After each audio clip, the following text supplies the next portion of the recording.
Virus ہماری قسمت خراب ہے کہ کرونا وائرس کے ساتھ یہ اس قسم کے حکمران آئے ہیں جن کو پرواہ ہی نہیں ہے.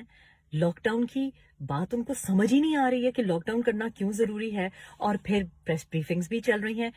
لاک ڈاؤن ان کو سمجھ نہیں آتی ہے. یہ وہی شخص ہیں جو کہ دھرنے پہ اور کنٹینرز پہ کھڑے ہو کے لوگوں کو للکارا کرتے تھے کہ میں یہ لاک ڈاؤن اور یہ پہیا جام اور یہ کر دوں گا. آج لوگوں کی جانوں کو خطرہ ہے تو لاک ڈاؤن نہیں کر سک رہے ہیں, کیونکہ یہ ایک lack of information, lack of leadership, and I don't know کہ کیا ریزن ہے.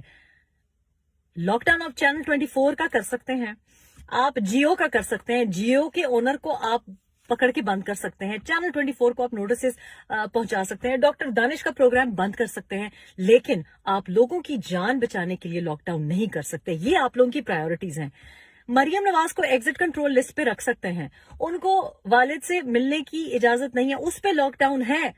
پولیٹیکل اپوننٹس کے اوپر لاک ڈاؤن ہے, ان سب کو بند کر کے رکھا ہوا ہے. لیکن لوگوں کی جانیں بچانے کے لیے آپ کو انسانیت نہیں ہے کہ لاک ڈاؤن کریں.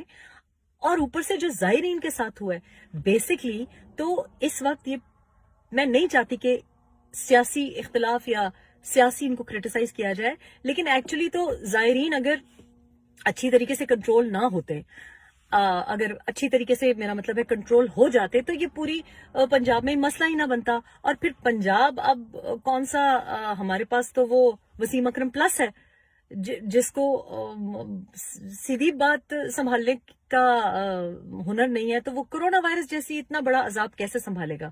لیکن لاک ڈاؤن جیو کے لیے ہے, لاک ڈاؤن MSR کے لیے ہے, لاک ڈاؤن PMLN کے جو سیاسی حریف ہیں ان کے لیے ہے, لاک ڈاؤن تمام ان رپورٹرز کے لیے ہے جو آپ سے سوال پوچھتے ہیں کہ زائرین کی جو مس مینجمنٹ ہوئی, جو ان کو وہاں سے نکالا گیا, اور کیوں ایئرپورٹس پہ اچھی اسکریننگ نہیں ہو رہی, کیوں بارڈر بند نہیں کیا گیا. اگر تافتان بارڈر نہیں بھی بند کیا گیا تھا تو مجھے سمجھ نہیں آتی کہ یہ وہ ملک ہے جہاں ایک رپورٹر آپ سے سوال کرتا ہے تو آپ اس کے اوپر ٹوٹ پڑتے ہیں.